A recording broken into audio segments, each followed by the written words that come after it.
Batra Daf Amud Aleph, last line. Continuing with the winds and in the world.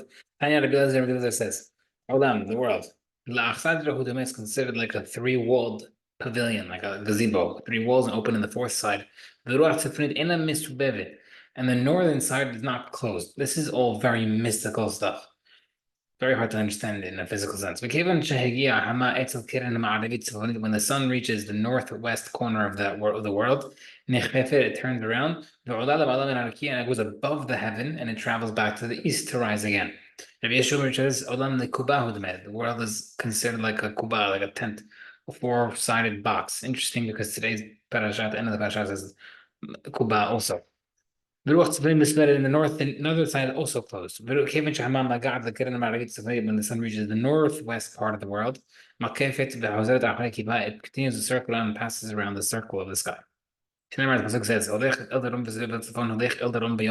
travels to the south during the day, and then it goes around the north during the nighttime. Yeshua continues,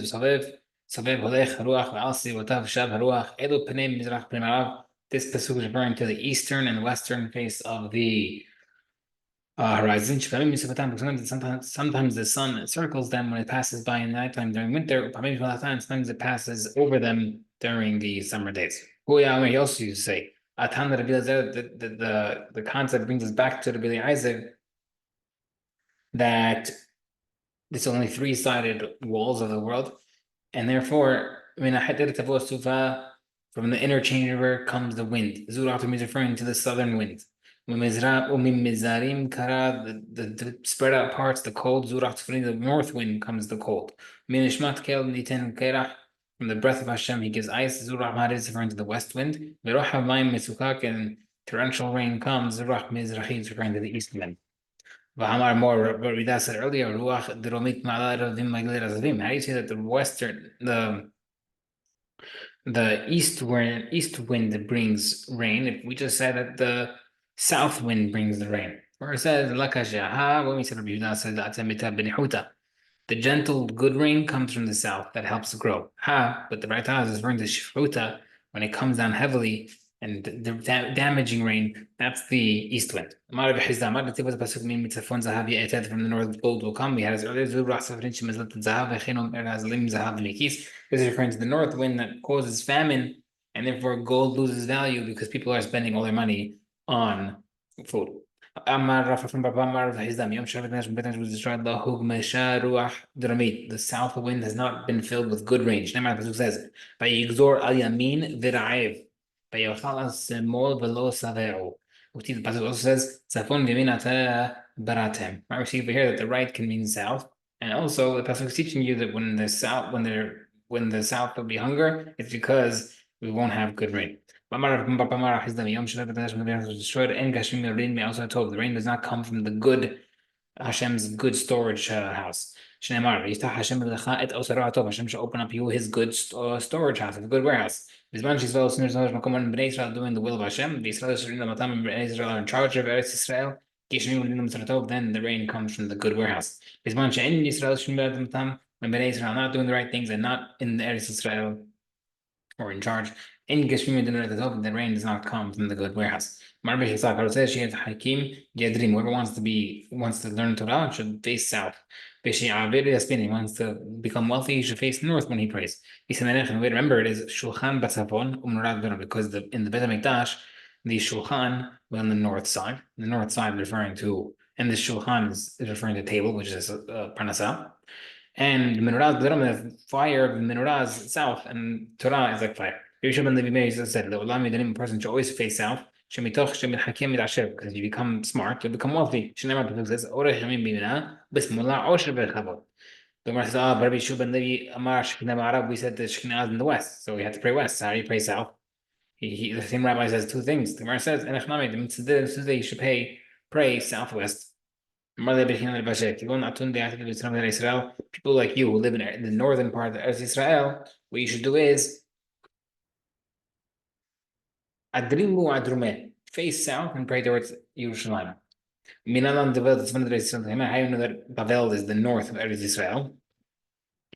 Because it says, the thief, Misafon tifata hara'a al kol yoshvei haaretz. Out of the north, the evil shall come.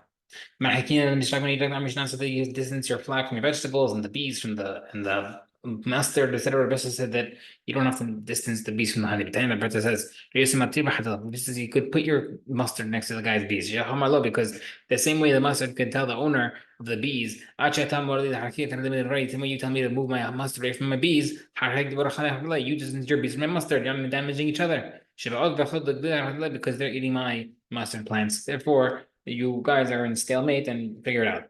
New Mishnah. You distance your tree 25 amot from a neighbor's pit.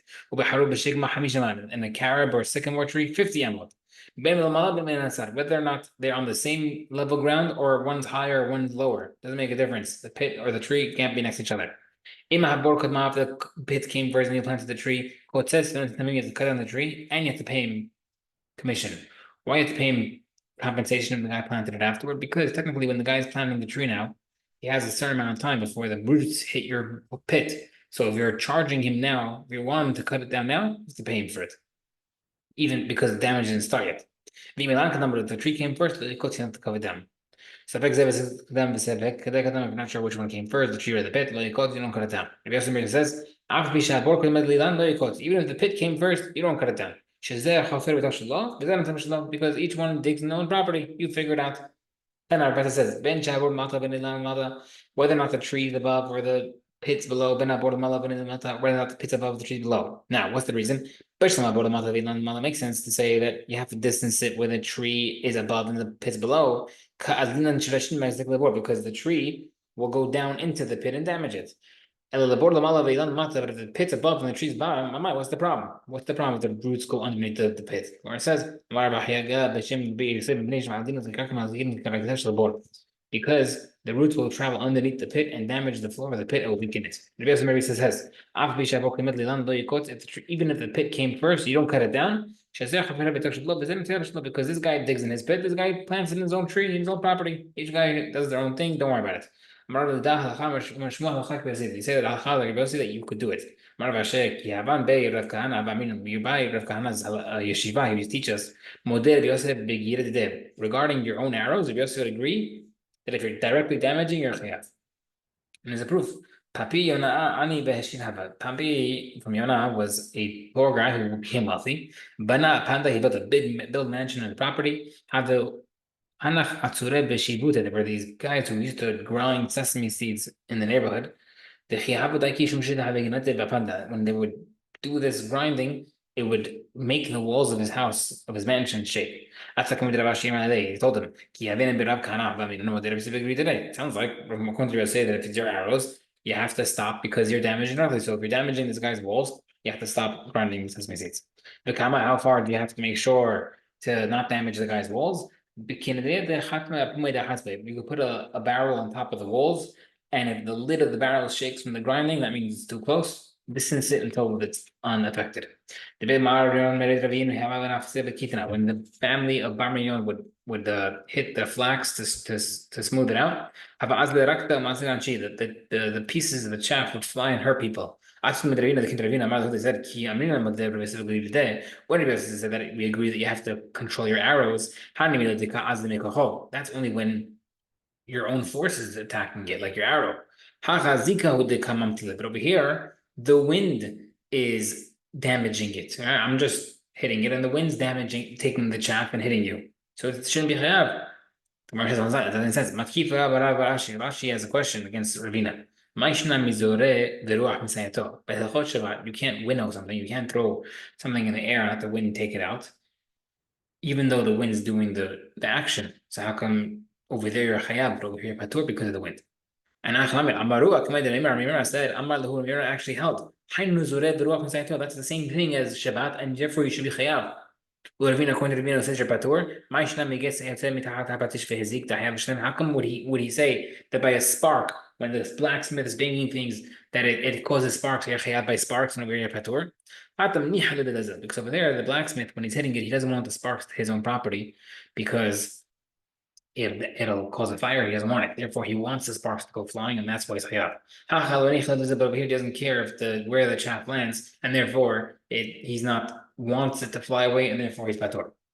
Next Mishnah. Lo yita adam ilan samuch l'sdei a person does not plant a tree next to his neighbor's field. Ela im ken hikim menu arba amot, unless he has 4 amot between him and the neighbor's boundary, because of the you need space to plow. Echad gvarim v'echad kulan, whether you're planting grapevines or any type of tree. Hayag gadeb b'tem, there's a fence in between. Zoach smech l'shnikan, but this smech l'shnikan, bring it as close as you want, because it is your problem if you can't plow there, because the fence is there from before. Hayu shirashim etim mitochas havrot, someone planted a tree and the roots started going into your friend's field, you can dig 3 tvachim deep to remove the neighbor's roots, so that they don't stop his plow from going through.